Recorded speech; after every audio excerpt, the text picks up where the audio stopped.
TKA dan AN. Sering denger kan? Kelihatannya sih mirip-mirip, tapi ternyata tujuannya beda banget loh. Yuk kita kupas tuntas sekarang juga. Banyak banget yang masih suka ketukar, padahal fungsinya tuh bener-bener nggak bisa digantiin satu sama lain. Nah, paham bedanya ini penting banget nih, entah itu buat siswa, orang tua, atau para guru. Jadi apa sih kunci utamanya? Oke, kita mulai dari TKA dulu ya. Gampangnya, TKA itu fokusnya cuma satu, prestasi kamu sebagai individu. Jadi, TKA atau tes kemampuan akademik itu gunanya buat ngukur sejago apa kamu di mata pelajaran tertentu. Ya kayak matematika, sains, atau bahasa gitu. Nah, lihat deh ikon pialanya. Pas banget kan? Karena ini semua soal pencapaian personal kamu. Hasilnya? Ya buat kamu sendiri dong. Anggap aja ini kayak portofolio akademik pribadi. Bisa kamu pakai buat daftar kuliah, cari beasiswa, atau ya sekedar buat lihat, oh kemampuan gue segini toh. Nah, ini yang penting juga.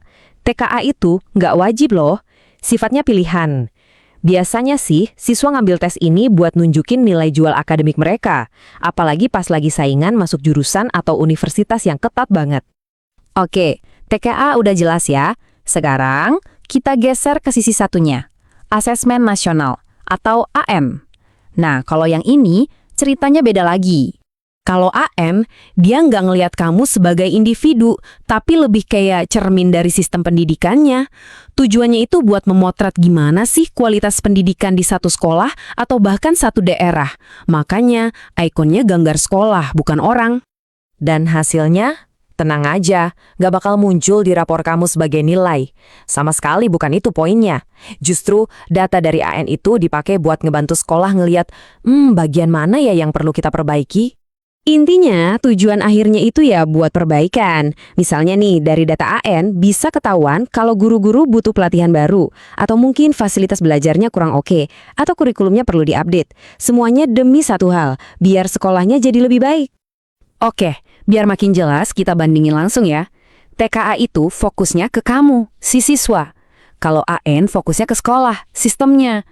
TKA ngukur prestasi, AN ngevaluasi kualitas. Hasil akhirnya, TKA itu nilai buat kamu, AN itu laporan buat perbaikan sekolah. Simpel kan?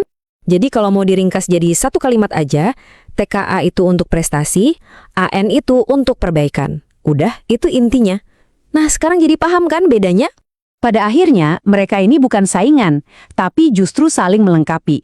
Dua-duanya itu alat penting buat tujuan yang sama, bikin pendidikan kita jadi lebih baik. Kalau kita paham peran masing-masing, kita semua bisa bareng-bareng majuin pendidikan di Indonesia. Keren kan?